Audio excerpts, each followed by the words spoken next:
The central bank unions now have the support of the National Congress of Trade Unions in their pension fight. The unions representing management and line staff took their protest a step further today, all in hopes of getting government intervention. Well, Candino Knowles tells us that they protested outside of the annual Parliamentary Church service in downtown Nassau. Central Bank Managers Union President Talbot Colley has stood in solidarity with Union of Central Bankers Representative Melanie Munnings from the start. But the union leaders are hoping to avoid taking any action that could cripple day-to-day operations.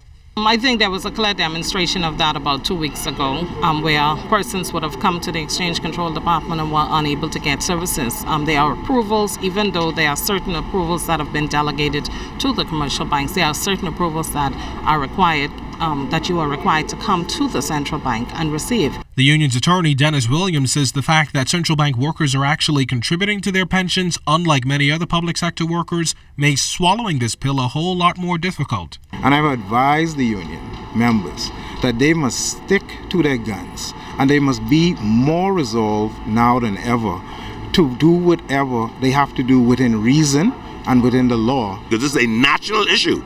If they affect one pension plan and get away with it, they will try to duplicate that in the various government agencies, and the private sector will follow suit. And it's that possible precedent that brought National Congress of Trade Union President John Pinder out of the woodwork in support of his members up at Central Bank. The NCTU, Central Bank Management, and line staff protested outside the annual parliamentary service at Trinity Methodist Church this morning in hopes of getting government's attention, since it appears that Central Bank won't budge on its position to make cuts to the existing pension plan. Cost of living does not decrease because one retires. It is a 33-plus-year-old benefit that all persons who work for the central bank has been enjoying, and those who has retired is now enjoying it. We've been to the Department of Labor. Conciliation fell through. The bank is just not willing to step back from its position and relook at what it proposes to do. Also concerned about the kind of message this action is sending to the wider corporate community is Bahamas Union of Teachers President Belinda Wilson. That's definitely a concern for us, because once you do it to one entity, then the precedents would have been set, and it'll be so easy for you to do it to someone else or to another group of employees. So I believe that is something that all of the trade union leaders need to keep a close eye on.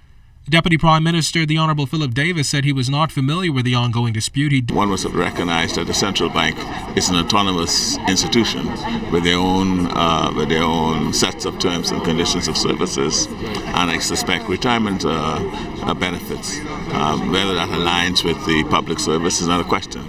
So for me to respond to that without knowing all the details would be premature. Now, the unions have been promising strike action for about 2 weeks now, but nothing has materialized just yet. And while the protest is over, the unions are saying they're hoping that they can resolve this matter amicably before taking any further action. Candino Knowles, ZNS Network News.